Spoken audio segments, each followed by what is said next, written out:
So we're going to talk about patience tonight. The other day I was working out in the yard, and working in the yard. I don't really do anything in the yard. I was working trying to pressure wash my house, and it's got all this grassy residue and mold and stuff on that vinyl siding there, and so I figured I would borrow a pressure washer and try to figure out how those things are supposed to work. And I went and got the pressure washer soap, and I hooked the thing up, and I thought to myself, because I had never pressure washed before, that I could stand back a good safe 10 or 15 feet and I could spray that so-called pressure washer and everything would just come straight off and there'd be no issue. I could do all four corners of the house in less than an hour.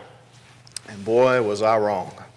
It took a long time, and I only got half of one side of the four sides of the house done. And I haven't started back up since. And part of that is because it took a lot of dedication, a lot of discipline, a lot of hard work, a lot of patience.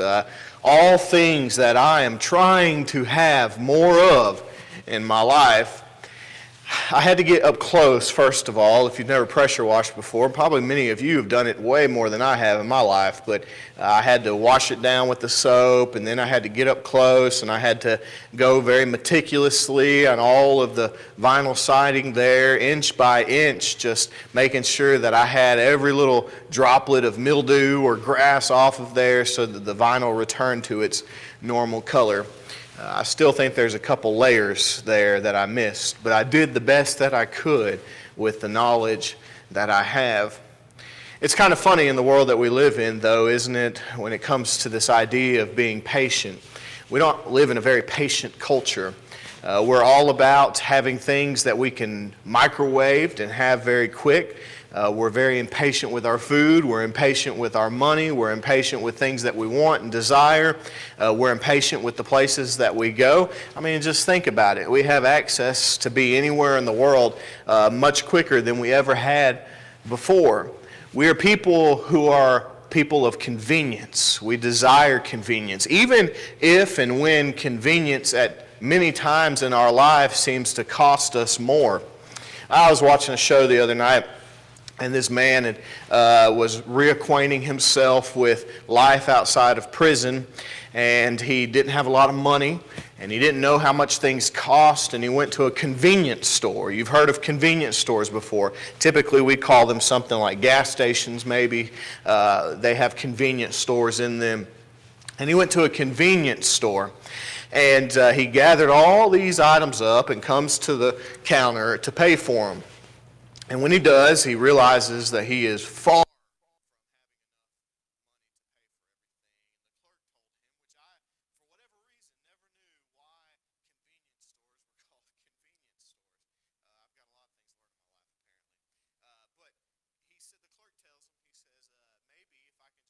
suggest this to you. Maybe you should go to a normal grocery store, some of these larger stores, and you might be able to get what you're wanting to get for less. He said, what you're paying for here is actually convenience. And that's why everything costs more. And I think that that's very true for us in society, in our culture today, is even if we have to pay more for it, we pay more in order to have the convenience of it, because we want the outcome without the process. And that's just really what we desire in this life. And so when it comes to having patience, it's something that I think many of us struggle with. Remember the words of the Lord in Psalm chapter 27. I want to read to you here. Psalm chapter 27. And this is a psalm. We won't dive too much into it, but it's a psalm about seeing how God provides. The light from the Lord, the salvation from the Lord. And I want you to listen to all of the words that the psalmist is repeating in this prayer here about what he desires. And then we're going to get to the very end, and it's all going to make sense with this topic tonight. It says, "The Lord is my light and my salvation, whom shall I fear? The Lord is the stronghold of my life, of whom shall I be afraid? When evildoers assail me to eat up my flesh, my adversaries and foes, it is they who stumble and fall. Though an army encamp against me, my heart shall not fear. Though war arise against me, yet I will be confident. One thing have I asked of the Lord, that will I seek after, that I may dwell in the house of the Lord all the days of my life, so that I can gaze upon the beauty of the Lord and to inquire to his holy in his temple. For he will hide me in his shelter, and in the day of trouble he will conceal me under the cover of his tent. He will lift me high upon a rock, and now my head shall be lifted up above my enemies all around me, and I will offer in his tent sacrifices and shouts for joy.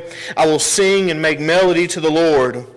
Hear, O Lord, when I cry aloud. Be gracious to me and answer me. You have said, seek my face, and my heart says to you, your face, Lord, is what I seek. Hide not your face from me. Turn not your servant away in anger. O you who have been my help, cast me not away. Forsake me not, O God of my salvation. For my father and my mother, they have forsaken me, but the Lord, he will take me in. Teach me your way, O Lord, and lead me on a level path because of my enemies.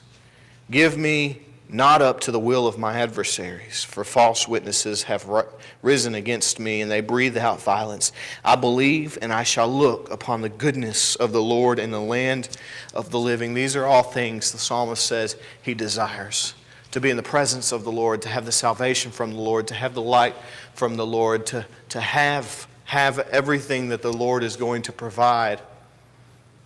And he understands that through all of his life, in this next verse, there is something that is required of him in order to have all of what the Lord is going to grant. In verse 14, he says, wait for the Lord. Be strong. Let your heart take courage. Wait for the Lord. What is patience? Well, patience is quiet, uncomplaining endurance under stress or annoyance. Patience is the will to wait. And in this world that we live in today, and as Christians, as we follow Jesus and his commands, as we seek from God what we so desire, salvation, to be in his presence, the glory of God, we must have patience. We must have the will to wait. And we need to have patience when it comes to our request and understanding what God is going to provide. And we need to have patience when it comes to our relationships with other people. These two things are very important because they both directly impact the greatest and second greatest command. Do you remember it? I know that you do. Patience in our relationship with God. Love the Lord your God with all of your heart, with all of your soul, and with all your mind. And patience in your relationships with other people. Love your neighbor as yourself. Patience truly is a virtue, a characteristic, a virtue that we should have in our lives, something that we should be defined by. I want us to understand when we read the text of the fruit of the Spirit, we're not looking at qualities that we need to do better with. We don't need to think about doing better about loving or doing better about having joy or having more patience. We need to allow the Spirit to guide us to be people who are defined by these things. We are love, joy, peace, patience. Now, I know the answer for me, if I were to ask my wife or parents or friends and family, what's the answer for you when you ask the question, if the people closest to you, if you were to ask them, are you a patient person, what would their answer be? It's quite simple. It's either yes or no. Oftentimes we become impatient because we have the selfish desire that our desires must be met, our criteria must be met, our timing must be met before anybody else's, and nobody's going to tell us any different. So it comes down to something as simple as this.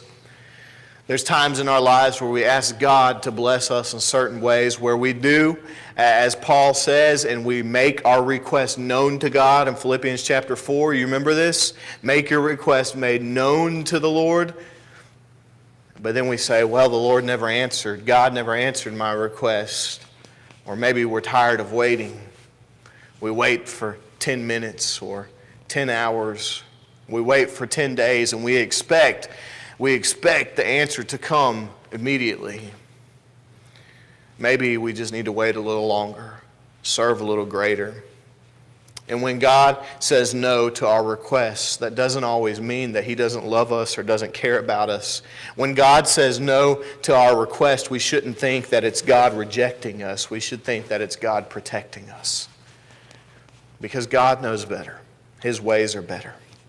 We need to be able to say that we are patient people. We need to follow the compass that God has given us. So what's required of us to have patience? Well, we need to have faith in God.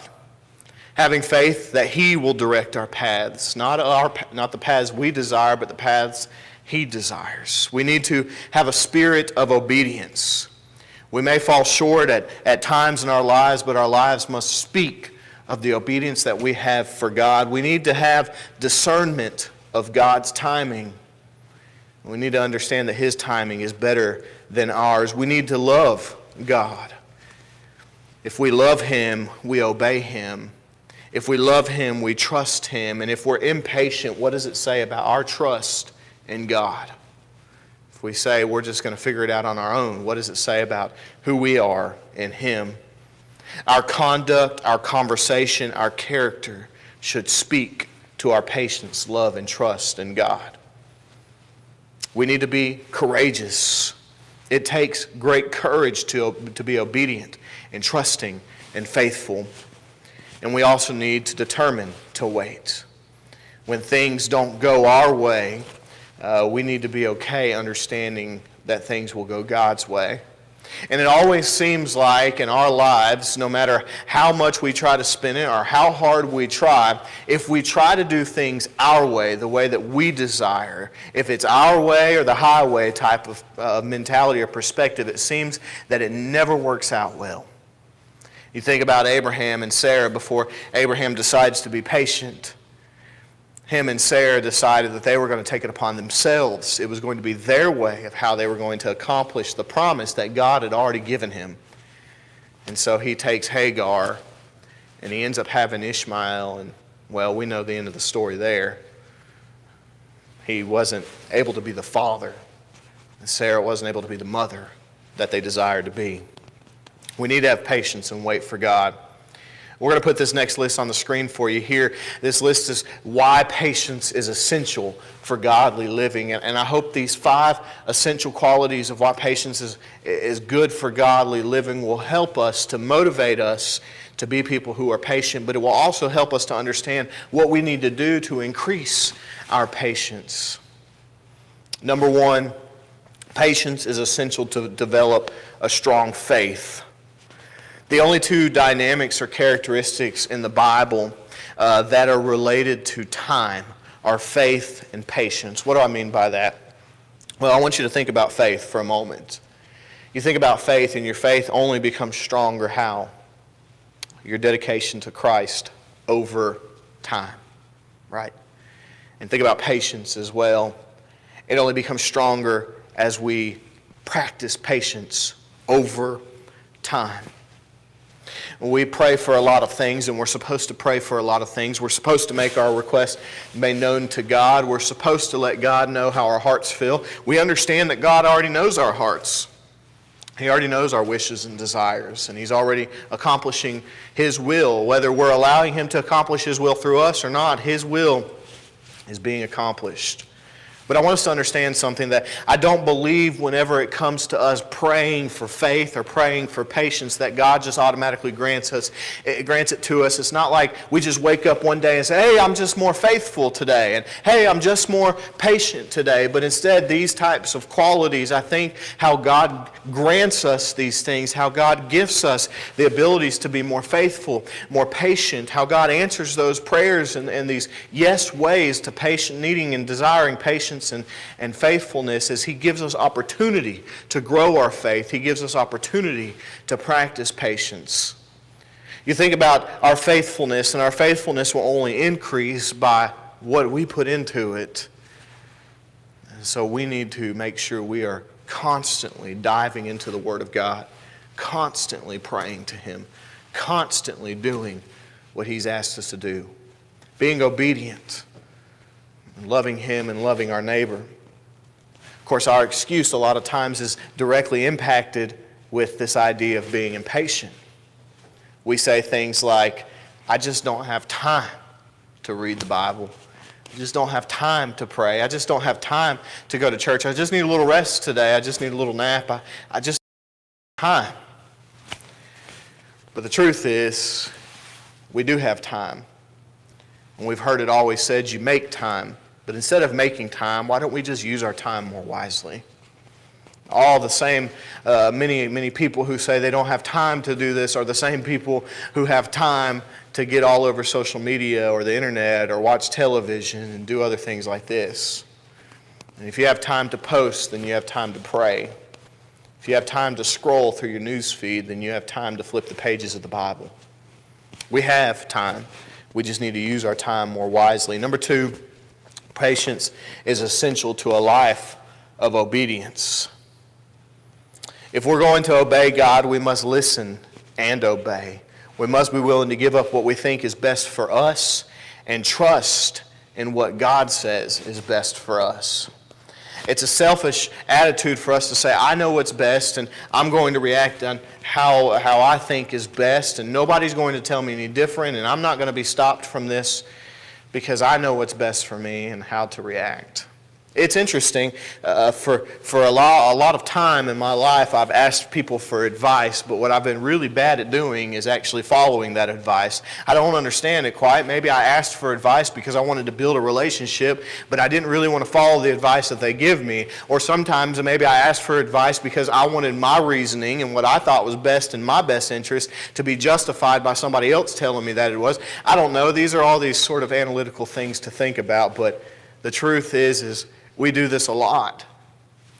We ask for help, we ask for advice, but we're not actually willing to follow through with those things. And when it comes to God, we pray to Him and we ask Him for His guidance. We ask Him for the answers, but oftentimes we're not ready to obey the answers that He gives us. We need to be obedient to His Word.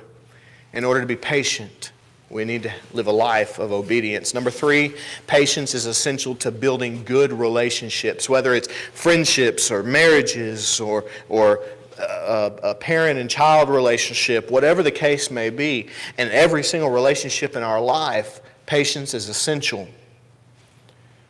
You think about your marriage, or you think about your relationship with your children or your parents, you think about your relationship with your friends and your family. And nobody is without making mistakes, and nobody is without needing grace and forgiveness. You and I both need those things probably more often than any of us would like to admit. And so we need to have an understanding and a patience with other people. Now, patience doesn't say that the wrong that was committed is okay. Patience doesn't say that the sin that was committed is acceptable. Patience just says that we will get past this. Patience is part of forgiveness. Forgiveness, part of patience. Mercy and grace, all things that we practice by being people who are more patient and understanding and knowing that mistakes happen. It doesn't make them acceptable, but it does make us human. And whenever we're dealing with humans, we need to realize we're human too.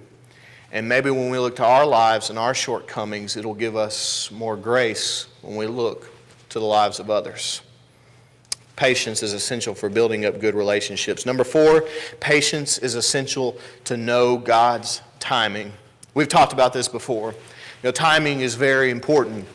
When I played football in high school, I remember how important timing was. There was a certain cadence, and I had to snap the ball at a certain timing, or else there would be penalties. There was a certain amount of timing that we had to adhere to in order to accomplish our goal, which was winning the game. There's timing in sports. There's timing in our careers and our works. Maybe you have deadlines and different things. You understand timing is very important. Maybe you're trying to climb the ladder and be promoted and work yourself up and advance your career. And the right timing is important for all of those things. Timing is important in relationships. Timing is very important. We need to make sure that we value God's timing more than we value our timing. If we value our timing more than what it says about us is we don't trust in God's timing. If we don't trust again, then we don't love. We're impatient. Number 5, patience is essential to see God at work. Isn't that what we love to see? God's work and His beauty. We've talked about this over the last several months now with this virus. If there's anything good that has come from it, it is seeing the glory of God and the work that He is doing through all of His servants, through His church. God has a purpose for everything. I've said this before, I don't know about the sentiment that everything happens for a reason, but I do believe that God has a purpose for everything. We read scriptures like Romans chapter, where it tells us, for those who love the Lord, He will make everything good. And so we think about these types of passages and these types of truths, and we understand that God has a purpose in our life. Even in the midst of storms, even through storms, God has a purpose for us. And we desire to fulfill His purpose, His will, by being the vessels through which He accomplishes it. And what we need to understand is that God does have a purpose for our life, and He will make it clear if we just relax. Not you, but that's very hard for me to hear, because there's a lot of times where I don't relax and wait patiently for the answer that God will provide. But I do have trust that God will never let us down, and He will never let us fail. We think we're failing, we think we're falling short, but God will always see us through it. You see, the truth is that when the storms of life come a-raging, we've never seen a storm or been a part of a storm where God just says, I'm going to let you bypass this and go around. But instead, through patience and endurance, through discipline and hard work and motivation, and ultimately through God's guiding hand, He will see us through the storm. And if we want to get to the place of peace and calm and happiness and joy, the place of comfort and hope, if we want to get from here to there, then we have to go through the storm first. And that requires us to be people who are patient. Just think about some of the people, the characters of the Bible. You think about Noah and how patient he had to be. Imagine what bypassers said to him. Every day he's building that boat when it hadn't even rained yet. And he's building it on land, and they're walking by and saying, Noah, what are you doing? Why are you building this boat on land? It's not even raining. You must be crazy. Why are you serving that God who tells you to do something so ridiculous? You see, our ways are not as great as God's ways. Our sight doesn't extend as far as God's sight. Our understanding is so shallow compared to the depth of God's understanding. Our wisdom doesn't even begin to meet the wisdom of God. Be patient like Noah was, and be diligent through our service for Him. You think about Joseph and the patience he must have had going through all of the things in his life. If Joseph would have been given an opportunity to get out of being sold into slavery, being put into prison, accused of wrongdoing, if he would have been able to bypass all those things and still attain the status of second in command in all of Egypt, then I'm sure he probably would have taken the route that leads to less suffering. But he patiently endured, because that's not the route that leads to success. When we want success, we have to go through the process, and the process means that we need to be patient. The promise of God for you is found in the process that He'll see us through. You think about David and the patience he must have had after he was anointed king by God, but he had to run for his life from Saul. You think about Zechariah, the father of John the Immerser, and he had to wait all throughout the pregnancy before he could speak again and be patient. You think about Paul and all that Paul had to endure, desiring only to go to the next place to spread the gospel, to spread the good news of Jesus. Paul had to be patient all those times, especially in times when God tells him, no, you can't go this way, you have to go that way. Paul had no idea where he was going. And you think about Jesus. Imagine the patience he had to have with people as they're coming up, tugging on his robe, wanting to be healed, wanting to be cured. Imagine the patience that Jesus had to have to live for 30 years. 30 years he lived before having 3 years to do his ministry that would end in 3 hours of agony on the cross. Hebrews chapter 6, as we conclude here, Hebrews chapter 6, verses 11 begins and says, "We desire each one of you to show the same earnestness, to have the full assurance of hope until the end, so that you may not be sluggish, but imitators of those who through faith and patience inherit the promises." Which promises? The promises from God. Verse 13. "For when God made a promise to Abraham, since he had no one greater by whom to swear, he swore to himself, saying, 'Surely I bless you and multiply you.' And thus Abraham, having patiently waited, obtained the promise." You think about Abraham and Sarah again. After their mistake, they turned back to waiting patiently for God. God had already made a promise. God has already made a promise to us. And if we desire to reach that promise, we need to follow this equation on the screen.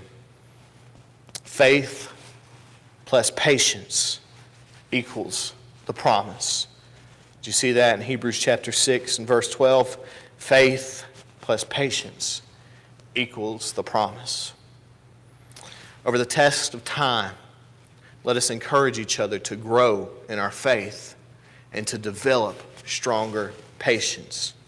I hope you'll encourage me in that same way, because patience is a virtue that unfortunately I all too often do not have. Maybe it's time to cooperate with that old Alabama song, Alabama the song group, not the state here. I'm in a hurry and don't know why. In that song they say all we need to do is just relax, just slow down, and just enjoy the ride. I paraphrase, of course. As Christians, we need to relax and slow down and be busy about doing God's work. And when we're patient and faithful, He will surely fulfill the promise that He has made to all of us. I hope you have a good week, a great week, and I hope you have a good night. And I look forward to seeing you again on Wednesday.